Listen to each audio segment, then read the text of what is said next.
So I had this little bit of an identity crisis, but this is how I work through it. Driven Mofos, welcome back to another episode of The Underestimated Entrepreneur.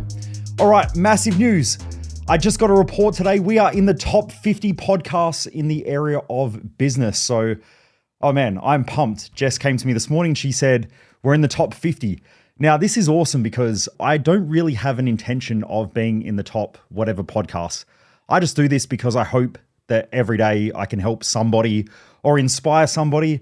And I know after talking to some of you online or through Instagram, you'll send me messages on the days that I don't do the podcast and you say, hey, where's the podcast? And so it really shows me how many of you listen to it.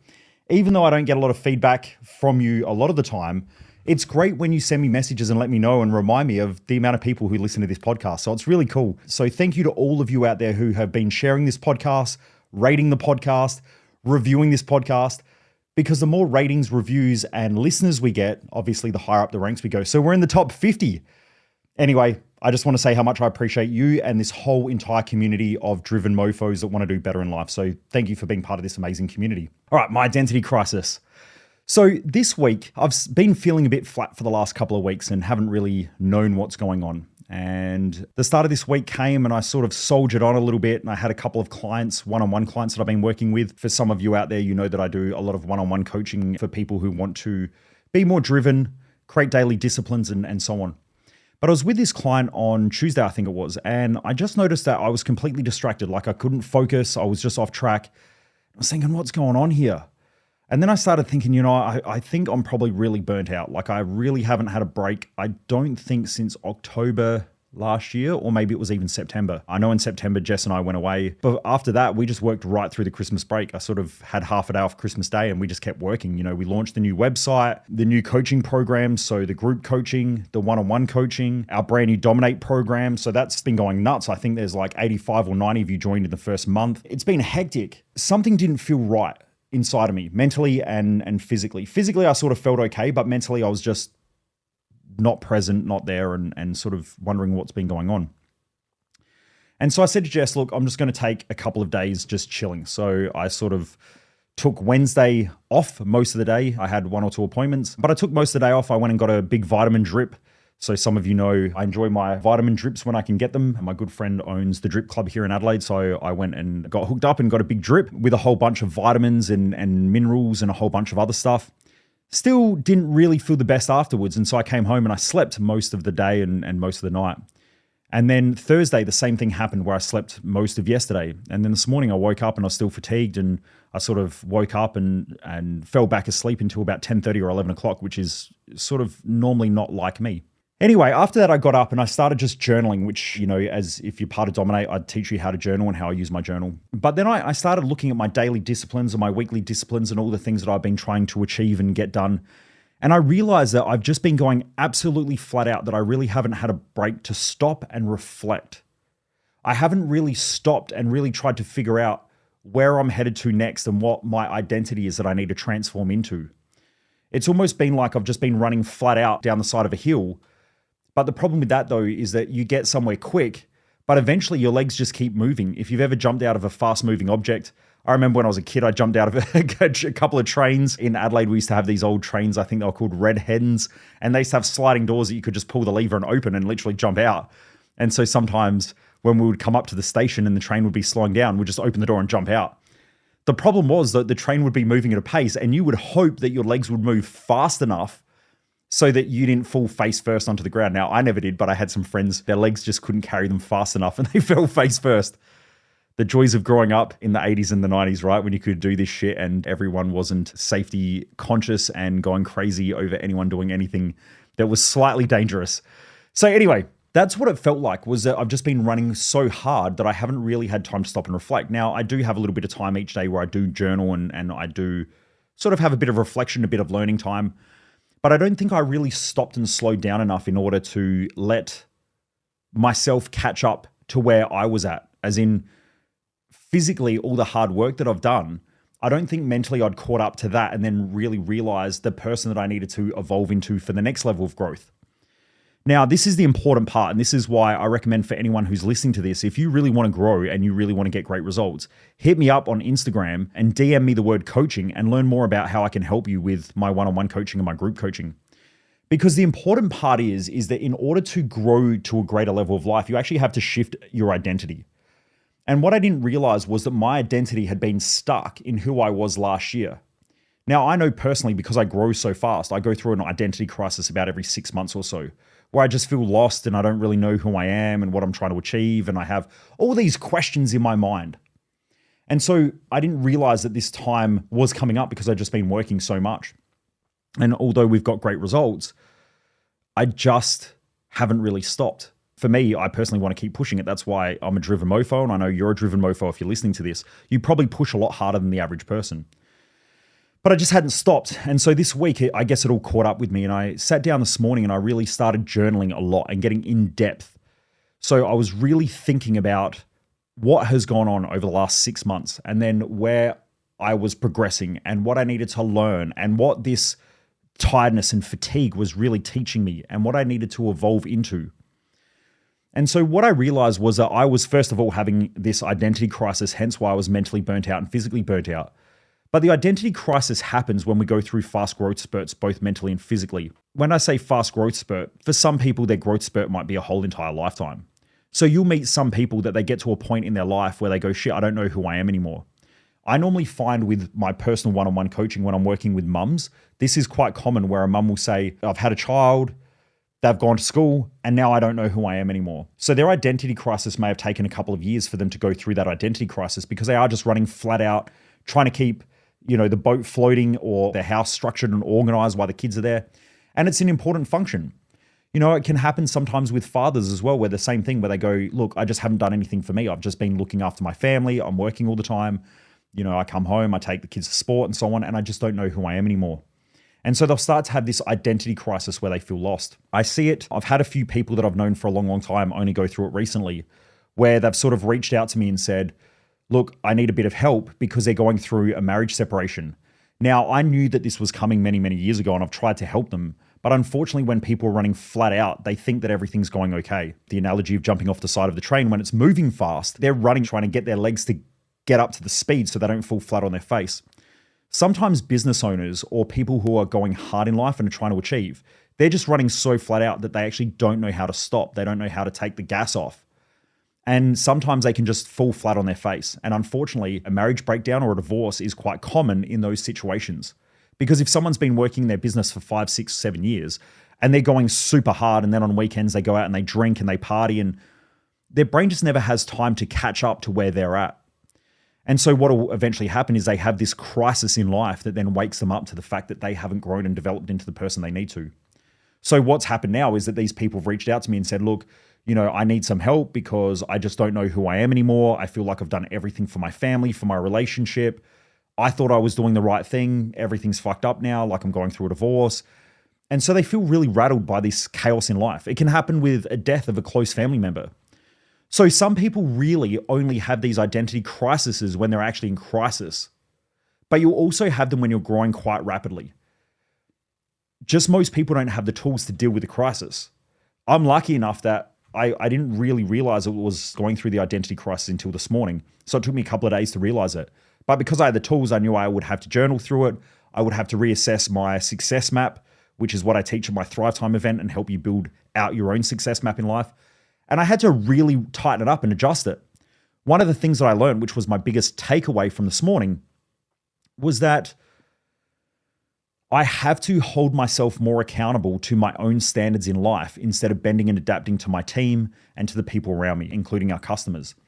Because I want to take care of everybody and I want to look after everybody. But sometimes I do that at the expense of myself, which then leads to these identity crises or burnouts happening faster than what they need to.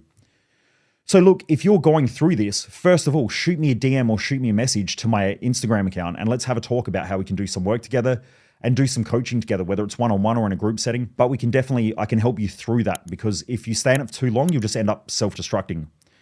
Unfortunately, I had a guy I worked with a couple of years ago, an amazing young guy. He was in his early 20s. When he started his business, I met him and he was probably doing about $80,000 turnover a year, a car detailing business. It was a great little business. Anyway, much props to this guy. I first met him and I said, look, where are you at? And he said, oh, cash flow shit. I'm putting all my money back into the business. What do I do? And I said, you need to work with me. And he said, okay, how do we make it happen? And I told him he needed to come to my Thrive Time event to get his success map right in life. Because you'll never get life right until you get you right. You'll never get your business right until you get you right. Most business owners keep trying to get their business right so they feel like they're getting themselves right. But it's the other, they're putting the cart before the horse and they're wondering why everything's fucked up and why shit falls apart. So anyway, much credit to him. He said, look, I don't have the money up front, but can we go on a payment option? Went on a payment option, came to Thrive Time, changed his fucking life. He knew why he was doing what he was doing. He knew where he was going. He knew that he wanted to build a successful business. He wanted to create a community. He loved hanging out with friends. He loved growing. And so he got really, really clear on his values, his mission, his lifestyle balance, and what was important to him. Then anyway, he joined my Business Odyssey Mastermind. Now, normally in order to join Business Odyssey, you have to have a minimum turnover. Now, he wasn't quite there, but I said, look, because you're driven, I'll make an exception. So he came along and he grew this business like over 1,000% in, I think it was about an 18 to 24 month period. So he was cranking. He went from like no staff to multiple staff to a beautiful location. He was doing an amazing job. He would run car events.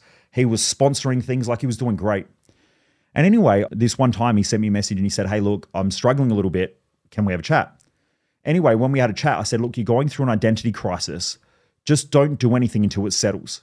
We need to book in for a one-on-one session and we'll work together and we'll figure this out. And I probably need maybe a couple of hours with you minimum to really crack it.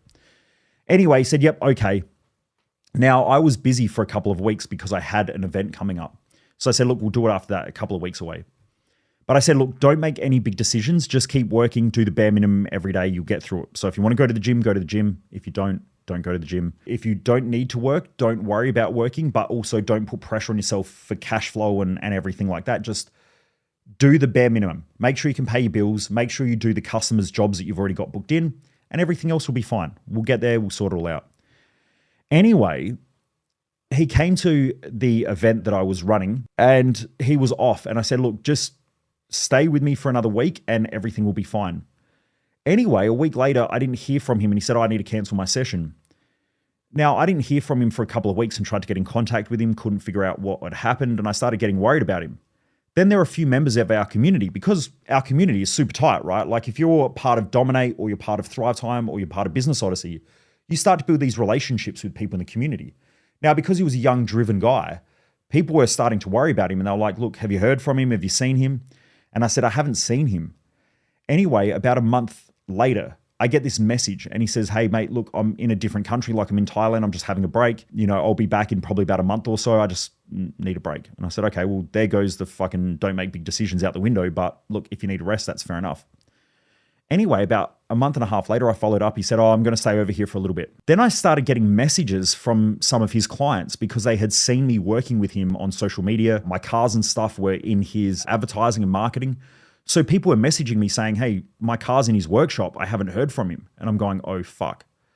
I get people messaging me on Facebook going, have you heard from him? He owes me money for materials or for some work that I've done for him and I haven't been able to get hold of him. Where is he? And I'm like, I don't fucking know. Like, first of all, I don't dob in people. First of all, I don't get involved in other people's shit. So for me, I'm not going to tell anyone a fucking thing that he told me, because especially when people tell me things in private or in confidence, I don't share that stuff. So I just said, look, I don't know. And I didn't really know. I only know the little bits and pieces that he told me, that he was in another country and that was about it. But I wasn't going to tell everybody that, because I don't know what was going on. The issue that they had was between themselves and they can figure it out however they need to. Anyway, I ended up finding out that he just stayed overseas, had a bunch of money that he owed people. People were chasing him up, all of this stuff. And I don't know whether he'll be able to come back to Australia. I don't know, because I assume that he has gone bankrupt or bankrupted himself. I assume that he owes people money.